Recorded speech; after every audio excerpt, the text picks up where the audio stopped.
Hi everybody, today we'll talk about how to fix or help solve the problem of too many requests on Picsart app.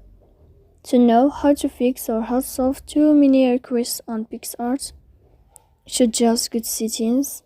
Here you can click on apps, default apps, app settings.